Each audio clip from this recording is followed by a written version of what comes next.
Hopefully, so far, you've realized inheritance is an incredibly powerful tool. It lets you share code across so many classes and relate them in a way that's easy for humans to understand. But chances are you've also noted there's some limitations of inheritance. For example, you can only create hierarchical relationships. You can only extend down as a subclass. So how do you create relationships that are more complicated than just superclass subclass? Also, if you have a specific method that is a different implementation on every level of your inheritance, what's the point in inheriting it? You're just always going to override it. It seems kind of funny to add that to an inheritance tree if it's going to be re-implemented at every single level. And most limitingly, you can only extend a single object from any other object. So you can only have one parent. What about other relationships? That's where interfaces come in. An interface is a contract. It's not any implementation, but rather it's just a list of method definitions that guarantees the behavior of your object. It's a contract between you and any external piece of code. Hey, I guarantee I'm going to behave in some specific ways. It lets you relate your objects instead of based on a parent-child sort of hierarchy, but rather on their behaviors. Lots of things can have similar behaviors even if they're not very closely related, especially because chances are their implementations are very different, even if their outputs and inputs are rather similar. For example, all living creatures, whether they're plants or animals or bacteria, they need to reproduce. But the way that they do this is so different. In order to really set this relationship up with an inheritance tree, it's going to take a lot of different classes. Interfaces set a standard of behavior how your object is going to relate to external objects.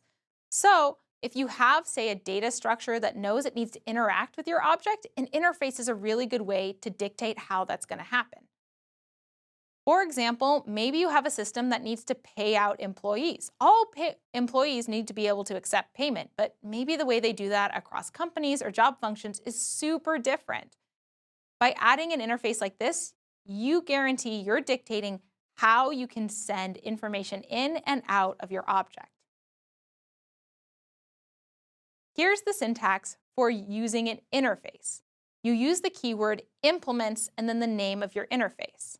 So you just add it on to the end of your class header. There's lots of different already existing interfaces defined in Java, but we're going to talk about two of the most useful.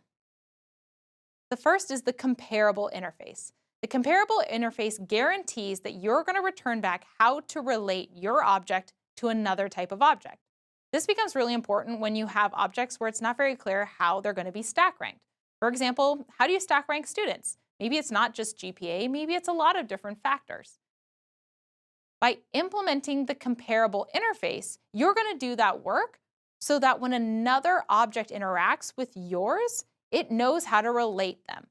This is what's going to open your object up to being sortable. So now you can put it in, say, a tree map or a priority queue, and it'll know how to sort it for you. In this case, you have to pass in what you're going to be comparing your object to. So if you have a class student and you implement comparable of students, that's how you compare it to yourself. The iterable interface provides an iterator over some internal contents of your object. For example, maybe you have a class list and it has a bunch of students within it. You need to be able to tell something like a for each loop how to loop over that. So if you create an iterable of type students, that means you're going to return back an iterator, so a for each loop knows how to move over your object.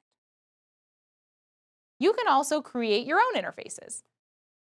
The syntax for doing that is public, interface, and then whatever name you give it. Then, within its curly braces, just a list of method headers, but without their implementation.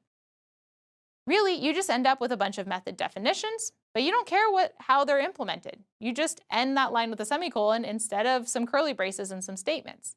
This is going to dictate the inputs and outputs of the behavior you're trying to relate. Here's the syntax for how you would create your own interface. Maybe let's extend on our animal interface. So we know all animals have to move and they all have to produce some number of offspring. But the way that they do that based on the hierarchy animals is so complicated. So instead of implementing all of those things as separate classes, we can add an interface that guarantees that they're going to return their movement as a string and they're going to return an int number of offspring.